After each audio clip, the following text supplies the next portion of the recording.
Como é que a gente mede a força de uma pessoa ao longo da vida inteira?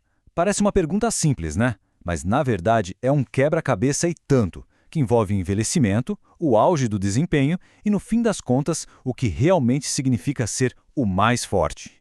Pensa comigo nesse cenário. Quem é mais forte? Um atleta de 25 anos, peso leve, no pico da carreira? Um peso pesado de 55 com décadas de experiência nas costas? Ou uma atleta de 70 que é recordista na sua categoria de idade? E aí? A resposta, pois é, não é nem um pouco óbvia.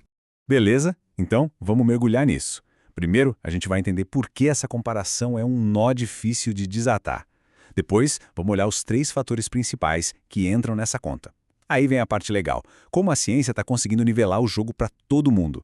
E claro, a gente vai ver o que os dados revelam sobre envelhecimento, o crescimento impressionante das mulheres no esporte e, no final, por que isso tudo faz uma diferença danada. Então vamos começar pelo começo, né? O problema principal é essa tal comparação impossível, ou como a gente pode chamar, o grande desafio da plataforma de levantamento. No levantamento de peso, o esquema tradicional é o seguinte: os atletas são todos separados em caixinhas. Tem categoria por idade, por peso corporal, por sexo. Isso é super justo, claro, para competir ali dentro daquele grupo específico. Só que isso cria umas bolhas, sabe? E aí aquela nossa pergunta lá do início: quem é o campeão de todos os campeões? Fica sem resposta. Ok, para resolver esse quebra-cabeça, a gente precisa primeiro entender as peças. Então, quais são os 3 grandes fatores que realmente definem o quanto um atleta consegue levantar? O primeiro, e talvez o mais óbvio para todo mundo, é a idade. Dá uma olhada nessa curva de desempenho. A gente vê que a performance atlética costuma ter um pico ali por volta dos 25 anos. E depois, depois começa uma queda que é lenta, constante, mas inevitável. É o processo natural de envelhecimento, não tem como escapar. O segundo fator, massa corporal. A lógica aqui parece simples. Quanto mais pesado o atleta, mais peso ele levanta, certo? Bom, mais ou menos. E é aqui que a coisa fica interessante. Essa vantagem de ser mais pesado não dura para sempre, não. A pesquisa mostra que, com o passar dos anos, essa vantagem vai diminuindo. Ou seja, a relação é bem mais complexa do que um simples maior é mais forte. E chegamos ao terceiro fator, o sexo. Os dados são bem claros. Lá pelo pico de performance aos 25 anos, existe em média uma diferença de 20 a 25% no desempenho entre homens e mulheres. Entender esse ponto de partida, essa base, é fundamental se a gente quiser criar qualquer tipo de comparação que seja justa de verdade. Beleza, então a gente tem idade, massa corporal e sexo. Com tudo isso na mesa, como é que a gente faz para nivelar o jogo? É aí que entra a busca por uma pontuação única, uma nota que sirva para todo mundo.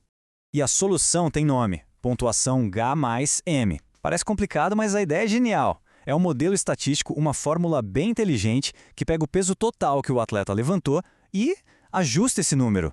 Leva em conta a idade, o peso corporal e o sexo da pessoa. O que sobra no final?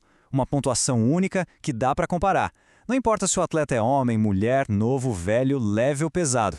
E o legal é que o sistema é muito fácil de entender. Pensa no número 1000. 1000 é a média. Se um atleta tira 1000 pontos, quer dizer que o desempenho dele é exatamente o esperado para alguém da mesma idade, sexo e peso.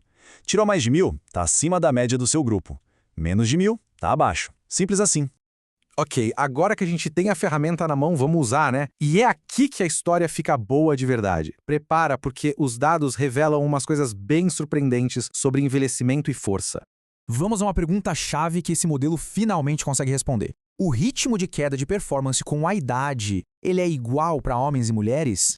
E a resposta, olha, é fascinante. Dá uma olhada no gráfico. As curvas parecem bem semelhantes em vários momentos, certo? Mas foca ali no período entre 45 e 55 anos para as mulheres. Tá vendo como a queda na performance delas dá uma acelerada bem nítida? Esse período bate exatamente com a menopausa. É uma forma de ver em números como a biologia de cada gênero afeta o desempenho com o tempo, uma coisa que antes era super difícil de medir.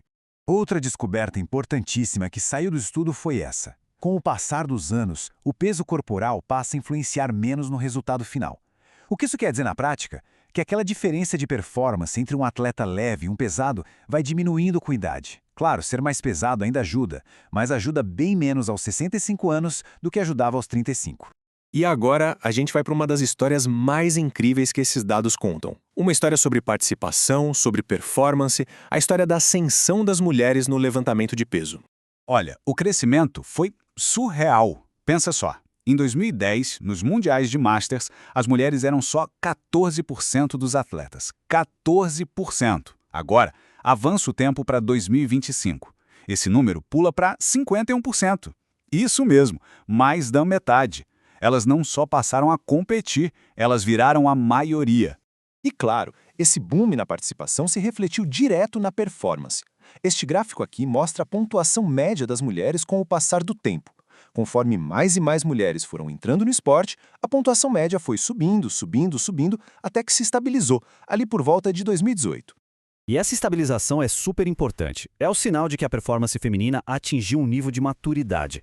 A base de talentos ficou tão grande, tão forte, que do ponto de vista estatístico dá para tratar o desempenho delas como equivalente ao dos homens na hora de comparar.